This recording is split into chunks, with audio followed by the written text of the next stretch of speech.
Online education में आप सभी का स्वागत है। आज हम हिंदी युवक भारती के चौथे गद्य का अध्ययन कर रहे हैं, जिसका नाम है आदर्श बदला, जिसे लिखा है सुदर्शन जी ने, जो सियालकोट से है, जिनका वास्तविक नाम बद्रीनाथ है। कहानी सुनना किसे पसंद नहीं होता, सभी कहानी को पसंद करते हैं। हम बचपन में अपने दादा दादी, नाना नानी या बड़ों से कहानियां सुनते हुए बड़े हुए हैं। आज उस कहानी की जगह मोबाइल, टीवी ने ले ली है और छोटे बच्चे अब कार्टून देखना पसंद करते हैं। किंतु बड़ों के मुंह से जो कहानी हम सुनते हैं वो आज तक हम भूले नहीं हैं, वो हमारे जहन में आज भी घूमती है। दरअसल आदर्श बदला ये कहानी है और सुदर्शन जी ने प्रेमचंद की परंपरा को कहानी के माध्यम से आगे बढ़ाया है। और यह कहानी आदर्शोन्मुख यथार्थवाद को रेखांकित भी करती है। दरअसल यहाँ इसकी विधा परिचय यही है कि यह कहानी विधा है। ये जो आदर्श बदला है, अब जब बदला यह शब्द आता है, रिवेंज, तो हिंसा, मन में अगर हिंसा हो तो बदले की भावना की निर्मित होती है, किंतु इसके आगे आदर्श लगा हुआ है, इसलिए कहानी बड़ी ही रोचक है। सुदर्शन जी ने बहुत सुंदर कहानी लिखी है और हम इसके जो पात्र है हम सभी भली भांति परिचित है। अकबर बादशाह के दरबार का उल्लेख होता है तो नवरत्नों की याद आती है। नवरत्नों में एक तानसेन थे जो प्रसिद्ध गायक थे। ऐसा कहा जाता है कि जब तानसेन गाते थे तो बादलों से वर्षा हुआ करती थी, किंतु शायद तानसेन को इस बात का गुरूर हो गया था और कहानी के माध्यम से यही समझाया गया है कि कला कोई भी हो, गुरूर मत करना, और जो गुरूर करता है उसका अंत तो निश्चित होता ही है। तो यहाँ कहानी का आरंभ सुंदर प्राकृतिक दृश्य से किया गया है। प्रभात का समय था, सूरज की कुछ किरणें थी, झाड़ लहलहा रहे थे, सुंदर हवा चल रही थी और आगरा की सीमा में एक संतों का ग्रुप वहां आगमित होता है, उनका आगमन होता है, संतों के समूह का। इन संतों के समूह में एक छोटा बच्चा भी होता है और जो संत होते हैं, महात्मा होते हैं, उन्हें केवल भगवान का नाम प्यारा होता है। राग कैसे निकल रही है इससे कोई मतलब नहीं। जैसे हम बाथरूम सिंगर कहते हैं, जब आप बाथरूम में खुद को मुक्त महसूस करते हो तो बहुत सुंदर गीत गाते हो। वो गीत खुद के लिए भले ही सुंदर हो, दूसरों के कर्णों को भले ही पीड़ा पहुंचाता हो, लेकिन हमारे लिए तो वो गीत सर्वश्रेष्ठ होता है। ठीक ऐसे ही संत महात्मा होते हैं जो भजन गाते गाते चले चलते हैं, जिन्हें कोई लोगों की परवाह नहीं होती। तो यहाँ गीत भजन गा रहे थे, सुमर सुमर भगवान को, मूर्ख मत खाली छोड़ इस मन को। ये ऐसी लाइन के भजन गाते हुए एक संतों का समूह आगरा के सीमा को पार कर आगरा में प्रविष्ट होता है। प्रविष्ट होने के बाद ये जब गाते गाते आगे पहुंचते हैं दरबार तक, तो कोई सिपाही ने पकड़ लेते हैं और सिपाही कहते हैं कि आगरा में तानसेन के अलावा कोई नहीं गा सकता। तानसेन ने एक नियम बना रखा है कि आगरा में जो भी गुनगुनाएगा, जो भी गाएगा, उसे तानसेन के साथ प्रतियोगिता करनी पड़ेगी और जो इस प्रतियोगिता में हारेगा उसको मृत्युदंड दिया जाएगा। बेचारे साधु महात्मा राग से कहाँ परिचित थे, उन्हें कौन सी राग आती थी, उन्हें कौन सा आलाप आता था, वे तो केवल भगवान के नाम को जानते थे। दरबार में बुलाया जाता है, तानसेन के साथ प्रतियोगिता रखी जाती है। तानसेन कठिन सवाल पूछता है उन सभी साधुओं से जो निर्मल मन के थे। साथ में एक अबोध बालक भी था। बच्चा देखता रहता है कि ये मेरे पिताजी के साथ क्या हो रहा है। सभी साधु जवाब देने में असमर्थ होते हैं, क्योंकि उन्हें संगीत तो प्रिय था, गाना भी जानते थे, लेकिन वे गायन विद्या से परिचित नहीं थे। वे जवाब नहीं दे पाते और उन्हें मृत्यु के मुंह में जाना पड़ता है। इस बालक को छोड़ दिया जाता है क्योंकि बालक कम उम्र का होता है। बालक रोता है, विलाप करता है, बिलखता है, बहुत रोता है, अत्यंत पीड़ा होती है। इस उम्र में अपने पिता को छोड़ जाने का गम बालक सह नहीं पाता, रोता बिलखता हुआ पहुंचता है हरिदास के चरणों में। यहाँ नाम बताया हुआ है कि एक हरिदास की कुटिया होती है, वहां वो बालक पहुंचता है। हरिदास उसे जब से पूरा वाक्य सुनते हैं तो वे भी बहुत पीड़ा का अनुभव करते हैं, बालक को समझाते हैं। वे कहते हैं कि अरे बालक, रो मत, जो तुम्हारे पिताजी के साथ हुआ है, उसका तानसेन ने जो तुम्हारे पिताजी को तबाह कर दिया है, अब तुम परेशान मत हो बालक। एक दिन ऐसा आएगा कि अरे बैजू, तुम भी तानसेन को पराजित करोगे, तुम भी उसे बर्बाद करोगे। जब यह बालक सुनता है कि मैं मेरे पिताजी का बदला लूंगा तानसेन को बर्बाद करके, तब जाकर उसके आंसू रुकते हैं और वह कहता है कि महाराज, जैसा आप मुझे कहेंगे मैं वैसा करूंगा।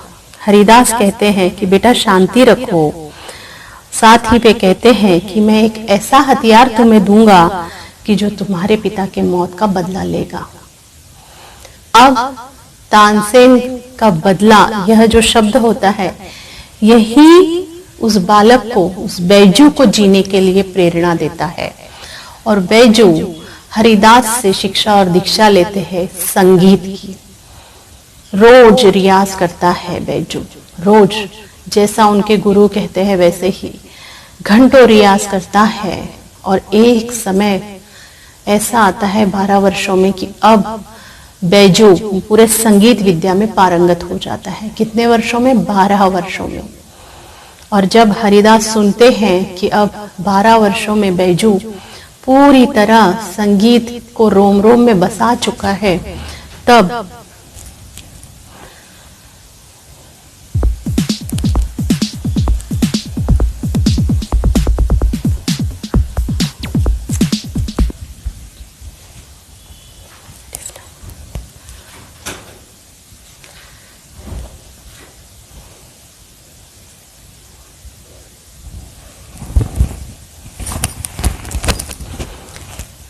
जब महाराज को ज्ञात होता है कि बैजू पूरे संगीत को अपने ही रोम रोम में बसा चुका है, तब उनसे महाराज बैजू से कहते हैं कि अब बैजू तुम 12 वर्ष में पूरी तरह तैयार हो। बैजू के गुरु हरिदास होते हैं। बैजू कहता है कि महाराज आपको क्या चाहिए इस शिक्षा के बदले? तब हरिदास कहते हैं कि मैं जो मांगूंगा तुम मुझे दोगे। तब बैजू कहता है मांगिए गुरुवर। दरअसल तब के समय में गुरु जो भी दीक्षा के रूप में शिक्षा देने के बाद कहते थे तो कोई भी हो शिष्य दे देता था, क्योंकि गुरु का मान सम्मान ही उतना हुआ करता था। और तभी वे कहते हैं कि बैजू, इस विद्या से किसी को हानि नहीं पहुंचनी चाहिए, आज मुझे यह वचन दो। बैजू उन्हें वचन दे देता है, किंतु बैजू के मन पे बहुत बड़े बड़े तीर चलते हैं, क्योंकि बैजू चाहता था कि तानसेन से वह बदला लेगा तो हानि पहुंचाएगा।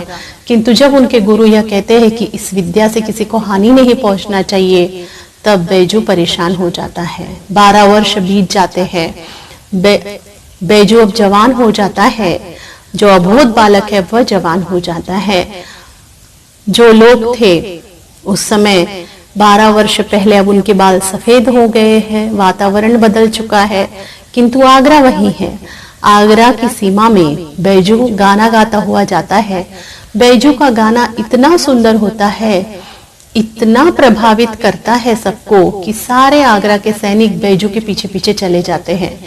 बैजू के गायिके में एक तरह का सम्मोहन होता है और बैजू सबको सम्मोहित कर लेता है, आकर्षित कर लेता है अपनी ओर। सारे सैनिक बैजू के पीछे पीछे चले जाते हैं। वे इतने धुन में रम जाते हैं कि यही भी नहीं देखते कि आगरा में गाना मना है। सैनिक भी पीछे और जनता भी पीछे और बैजू सामने, सब बढ़िया गा रहे हैं। गाते गाते पहुंचते हैं दरबार के सामने। दरबार के सामने जब पहुंचते हैं सबको होश आता है, ये तो गुनाह हो गया, हमने तो आगरा की सीमा में गा दिया, अब हम क्या करें। तानसेन बाहर आता है, कहता है इतनी हिम्मत, यहाँ एक नियम बनाया गया है कि आगरा की सीमा में तानसेन को टक्कर देने वाला ही गा सकता है। सारे सैनिक, सारी जनता स्तब्ध खड़ी देखती रहती है।